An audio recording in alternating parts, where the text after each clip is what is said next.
Hello, welcome to AI in Action. My name is Mari, and I'm here with my husband Jim, and it is Sunday, and we're going to sit here and talk about artificial intelligence.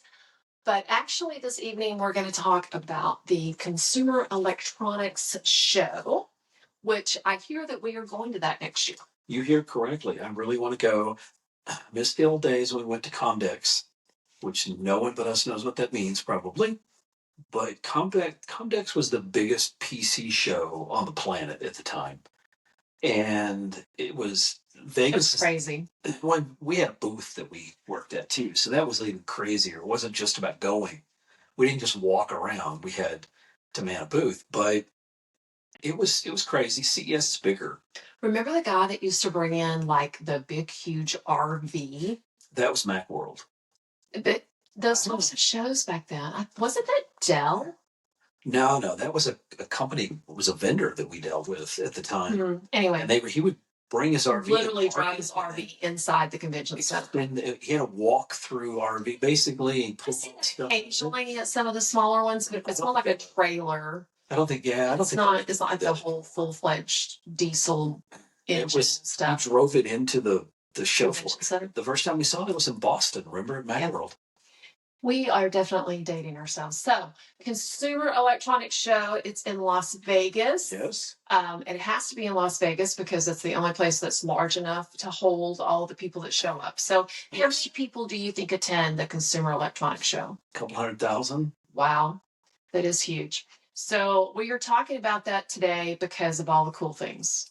Yeah, I've spent a fair amount of time over the last, because it was the last week. I think it started on the 7th of January. It was like 4 days or something. And since we couldn't go because somebody didn't want to go this year. I didn't even think about it. I'm sorry. So- I promise I will put it on our calendar. I'll start looking for when registrations is and we'll go. Gambling tables while we're out there. Hey, maybe we'll win some money. Yeah, or maybe we'll lose some money because it works, but the house favors, remember? Anyway, I've been watching all these different influencers that they all had their shtick. Yes. Which I at first was kind of making fun of mentally, thinking, all these different people with their iPhones walking around their little sticks, and they're filming themselves.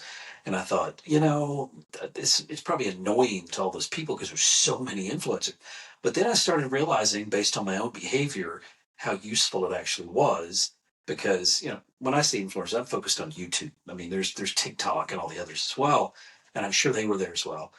But I was watching a lot of YouTube and I found myself focused on different ones depending on what I was looking for. Like I like builder stuff, tools and things like that.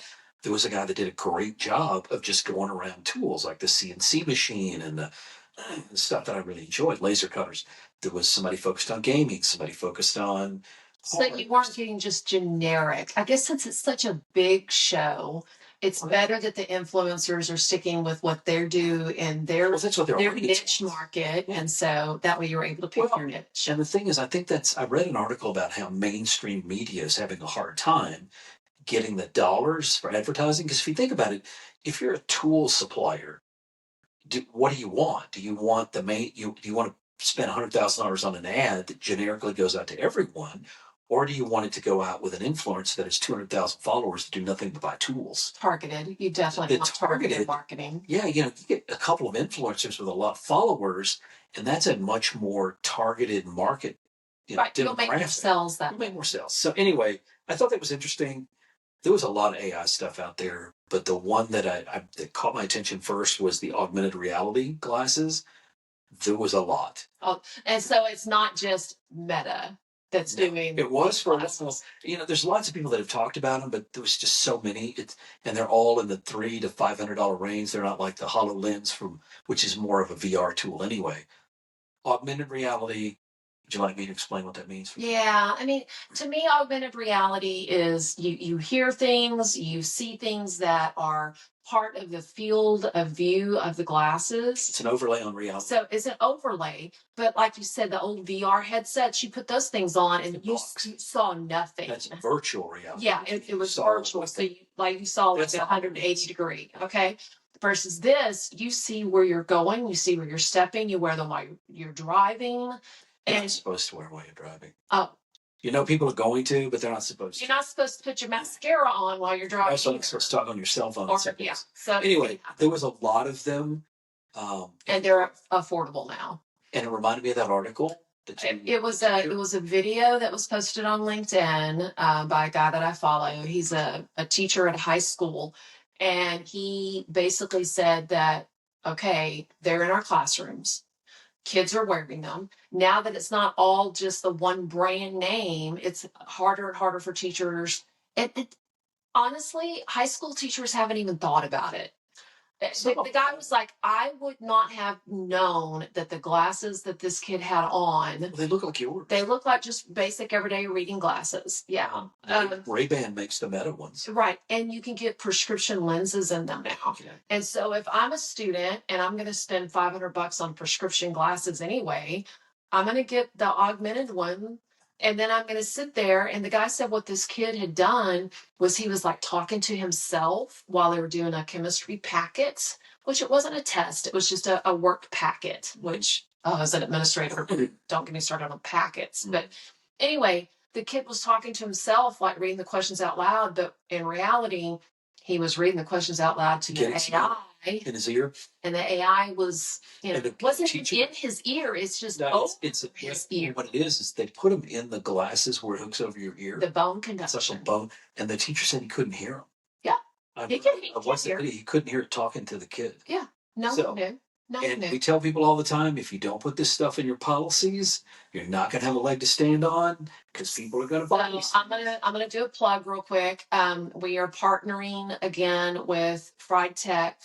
And we are going to be doing training into school districts specifically for school board members and superintendents, assistant superintendents. What we'll do is we'll take your school policy.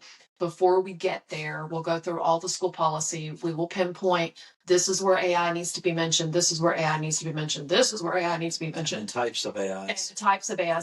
And the reason that we're doing this is because a lot of these school systems are putting the policies in there now, but they're putting things based on yesterday's AI. Whereas me being the educator, you being the engineer, we tend to look a little bit more into the future of where this AI has the potential of going, versus an attorney tends to, think about it as precedent. What happened yesterday. And that's what happened with ours when we gave them the policy we wrote. It was a great policy. And the attorneys pulled it out and put a one-sentence thing in there that covers nothing. Right. So, yes, I enjoyed all the augmented reality. I will be buying one because you can also listen to music, and that's going to be my excuse. I don't think it will make me sick. The overlay is going to mess with your equilibrium, I think. Yeah, I already have, I'm already a little off. You already have well, that's a different discussion. But you already have that inner ear problem, which makes them even more off. Yeah, exactly. So AI was in everything, but there was a couple of cases that I found that I thought you'd find interesting. One of them was a little $300 professional grade sticker printer. I might have to look at that because we're going to the TCA conference in the first week of February. I'm ordering stickers, custom stickers, because teachers love stickers. I love stickers. I mean, I've got them all over my laptop, all over my water bottles, all that good stuff. But having something like that on your school laptop. It's in our handbook not to stick stickers on your school device. I figure since I'm the network administrator, I'll break the policy. I've got the goo gone. I can get it off. So these stickers, $300, and you said that was like $40 for the material. Yeah. And so they'll do like 1,000 stickers. That's what I think. Yes. Definitely something I might invest in, or I should say AI education professionals might invest in. Yeah, I think you would enjoy having it. I can't remember the name of the company though. I need to get that back for you. I also thought about you. Again, this is pseudo AI, but it's so funny that you're thinking about me because every time I walked into the kitchen, okay, for you guys listening or watching, we have a galley style kitchen. And we had it completely remodeled, but it's still a galley style kitchen. But I was so excited because I gained all of this countertop. I mean, he's not taking up all the counter space. Jim stands in the kitchen with his computer open over on one side of that kitchen. And every time I walked in for the last week, he had a YouTube video playing, watching the CES though. And you were doing it just for me. I was. Yes, it was including this CNC machine for the makerspace you don't even run anymore, but it was a $5,000 CNC machine that would have fit so great in your makerspace. You can buy it for home, of course, it's $5,000, but this thing had up to 6 tool changes that it could make. A CNC machine is a computer numeric control, but basically it means that it's like it has like what looks like a drill bit, and it can actually cut things. Unlike a laser engraver that burns away stuff, this thing you can create things in metal and wood and plastic, and it's what's called a subtractive process, so it takes away material. But this thing was not only could it change out tools, but you take the back off. So not only was it, like 12 inches 12, wide. 18 inches wide, but you could feed it. I don't think it auto fed, but you could feed the work through. I bet it auto fed because if it's computer controlled, That isn't it doesn't make sense that I would have to feed it myself, because then if I push too fast and it's computer controlled on the cutting, it would cause it to slip. Yeah. I bet it has some type of a gear or something. Wouldn't it? But anyway, Yeah. the thing was fantastic. It was they had a less expensive version for like $2,000, but I want the $5,000 one. You're just gonna have to start making some money. I really do need to make some money because I really need one of those. The other things that I noticed a lot of was home control stuff. AI everything, of course. We have a new Ring doorbell, a Ring camera, and we were in Austin today at my daughter's house, and you had to come home early, or at our daughter's house. You had to come home a little earlier than I did, and it was kind of cool. It popped up on my watch, ring, somebody's at your front door, and I was like, oh, Jim made it home. So the thing that I want people to be careful, they're putting AI in all this home control stuff, door locks, everything, and I think it's great. But it's also a mechanism, if you're not careful, to gather information about you. Privacy. The thing is that a lot of these companies are forcing you to use their software. Yes. Now, some of them work with, if it works with Home Assistant, for example, then you can run a local version of that. And I'm not saying everybody would. I'm saying you have an option to where if you're running a local version like we have that I'm setting up running on an old laptop. Can I say that not everybody has an engineer? I know, but a lot of DIY people are able to. Home Assistants, you can buy a Raspberry Pi pre-configured with it. And my point is that there is an option, most likely on some of these AI-based systems, to give you some of that privacy. Don't be in a hurry to give up your privacy, because you gave it up to Google all through the 2000s, and Apple and Google and all these people, and look at all these things that are going on where data's getting stolen from them. They're using that. They're selling your data. They're using it for insurance. Think about the privacy. Right. That's my point. So moving on, I thought it was interesting because we are rural. Yes, Latin was rural. Being the hay baling queen that you used to be from age 5 and on, I thought maybe you would appreciate that John Deere had a booth at CES. John, when you put all this stuff in Obsidian, and I go over it and look at it, and when I first saw that John Deere was at the CES, I was like, what on earth is John Deere doing at the Consumer Electronics Show? But then when I looked at it, it makes sense. They're having a hard time getting people to work. Well, there is a shortage of people to work at farms and on ranches and in fields and now we're talking about agriculture. So we're not going there. So John Deere is saying that they might have a solution through AI, in that they're building AI into their products, that it's a self-driving truck. It's like self-driving, like the Waymo car we saw when we were in San Francisco. Right. They also have lawnmowers. Hey, you know what? If I would love to have a lawnmower that.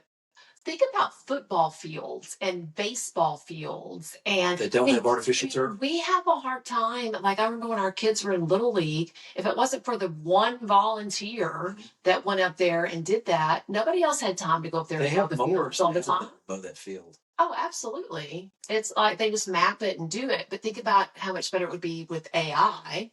Mm-hmm. Because then if it's like a baseball, it's sitting in the middle of the way that, or a person walks out in front of it, or so I can see how AI is definitely going to help with stuff. But John Deere is going to have to deal with the fact that I think a lot of farmers have trust issues with them, because they've been fighting the right to repair laws for a long time. What is a right to repair law? It means you can fix your own stuff. Farmers for a century of buying John Deere stuff. And Caterpillar. They've been able to work on their equipment. Well, they started putting a lot of software in it, just like they did with cars. in the 80s, late 80s, they started putting all this electronic control stuff in there. And in doing so, their excuse was because of emissions laws, we put it in there to do better with emissions, which my late father used to tell me was complete crap, that you could actually tune a car to without a computer in there. But you put the computer in there. Well, now they claim that if you work on it, you're going to mess it up. Well, the farmers aren't asking them to allow them to do everything with it. What they're really asking for is what the car people wanted too, the small shops. They wanted a diagnostic port. They wanted all that diagnostic. There's no reason why they can't give all that diagnostic information that tells them all this, because that's all they do. They come out and hook up a diagnostic tool to it. If a John Deere person comes out, it tells them what board is bad. They swap the board and they leave. The farmers want to be able to do that themselves and buy the boards instead of having this person come out and do it, because they can't be down. That's what I was going to say. Hay. Well, that's what I was going to say. I mean, we would go out to bale hay, and if we had like weather coming in, and once you get it cut, you got to get it up. You're out there till midnight You trying got to to get get that. it done. Yeah. You have big floodlights on the field. Yeah. Well, we on our tractors, we would have big floodlights, so you could see. And on the trucks and stuff. That's why a lot of the trucks had the big lights on the tops, you know.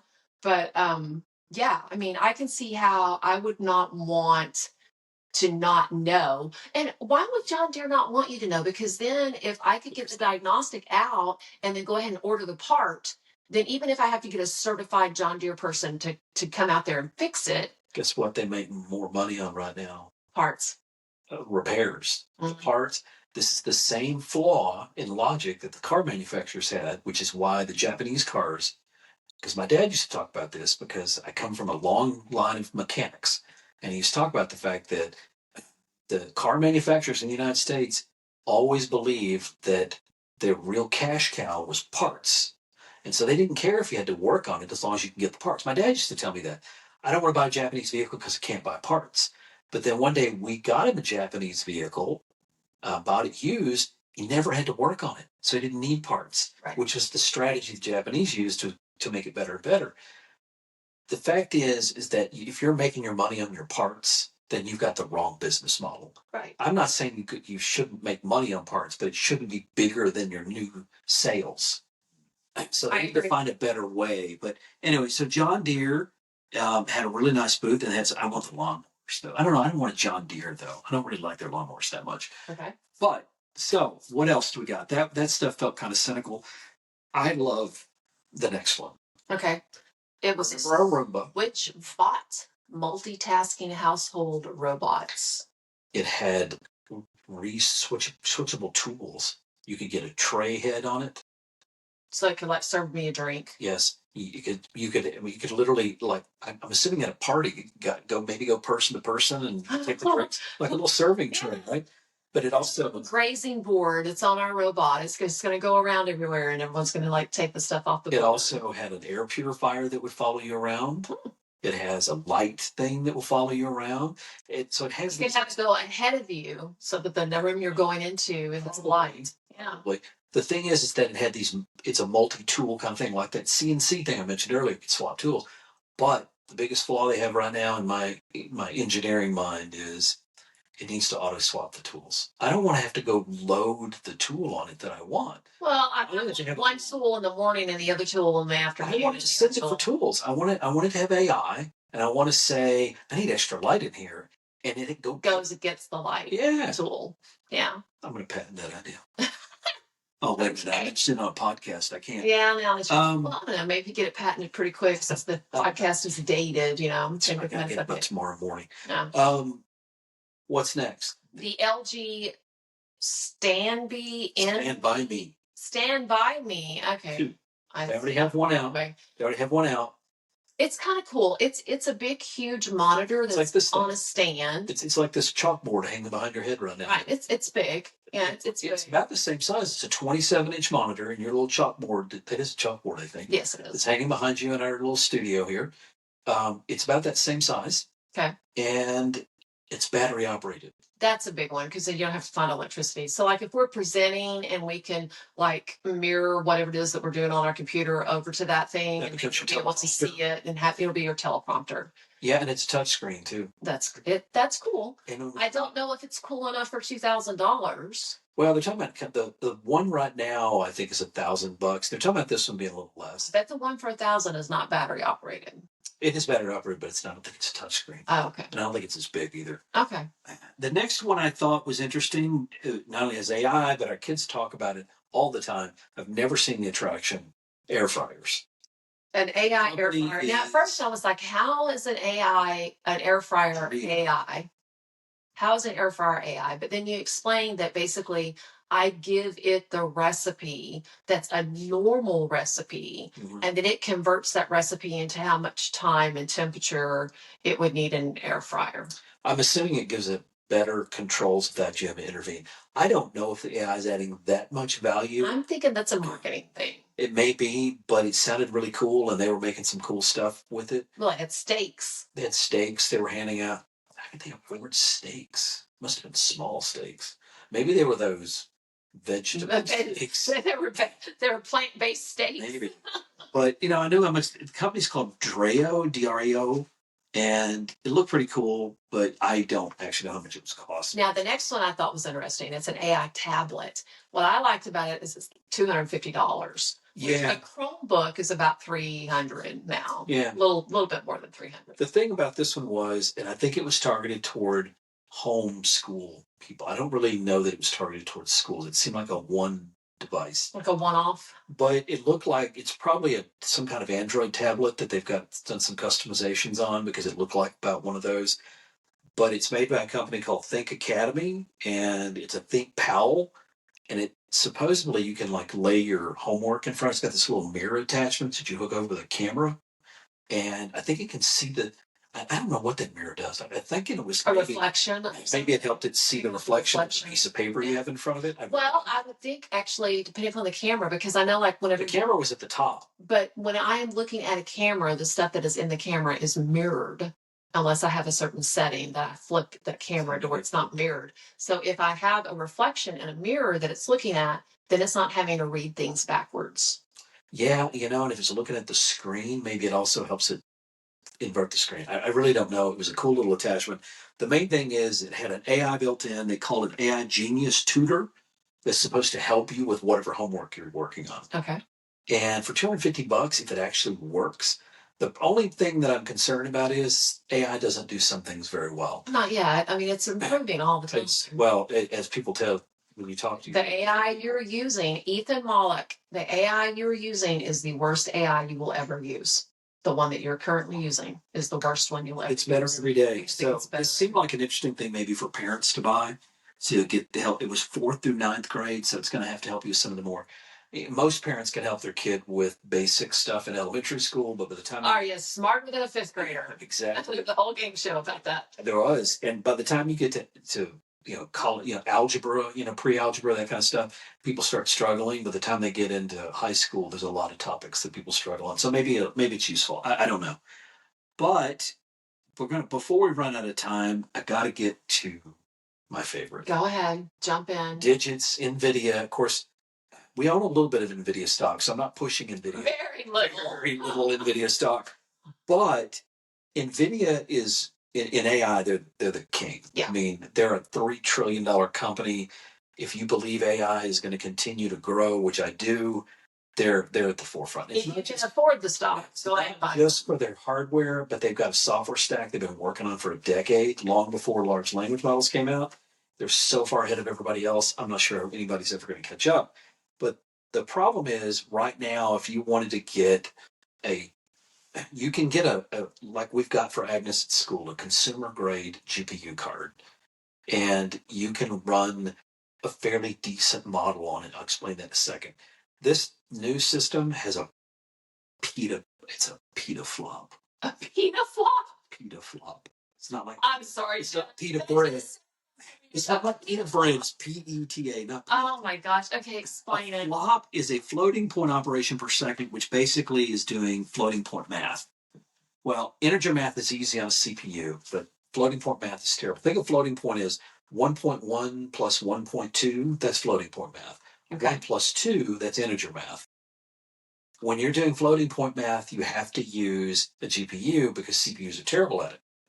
So they use the GPUs. But to give you a basic idea of what a petaflop is, so it's a measure of how fast it can do this complex math. What do you use that for? Well, graphics, all that graphics stuff.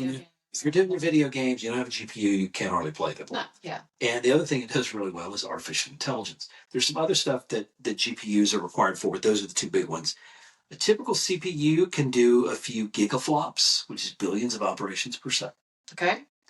A GPU like we have in ours, it can do that Agnes has. Like Agnes, it can do teraflops, which is trillions of operations per second. Okay. But when you start getting into this new machine, it's 100,000 times faster than a CPU at floating point math. And 100 times faster. And it's 100 times faster than the best GPU out there right now. 100 times faster. That doesn't sound like much, but that's a big jump. Well, I mean, that's a big jump.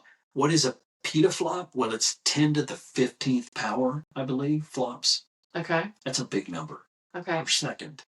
And tell us why you're really excited. I'm excited because this machine, it's running a Unix, a Linux, Ubuntu derivative, and it's for $3,000. For $3,000, this machine, the same equivalent machine. I know people buy gaming machines for more than $3,000. Well, and the same power in a machine right now would cost you $30,000.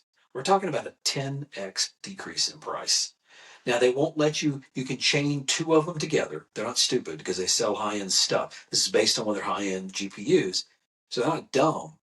But you can only chain up to two of them together. But that's still two. And it has massive amounts of memory. So you can run the thing is when you do what we're trying to do with Agnes is what I call, it's a hybrid system, which most businesses now, for the longest time, everybody's pushing everything into the cloud. A lot of people are bringing some of it back now for costs, for security. Security's a big one because all these leaks that keep happening, these hacks keep happening. But it's also for cost management as well because the cloud costs have gotten out of control. So they bring what they use as a hybrid. Agnes right now is hybrid because we use OpenAI's. We use some of the big models in the cloud, but some of the local stuff like speech to text, which we're integrating into the classrooms soon, where the teachers they can talk to it and it'll translate in other languages, but it'll also transcribe it so then it can control the machine, all that stuff.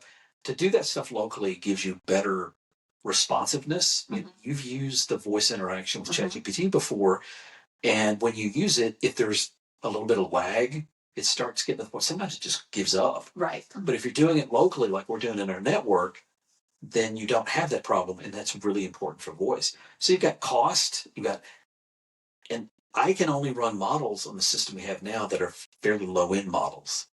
They're the smaller language models. They're not the large language models. This machine will allow me to run 10 times larger models, which means they're much, much better locally.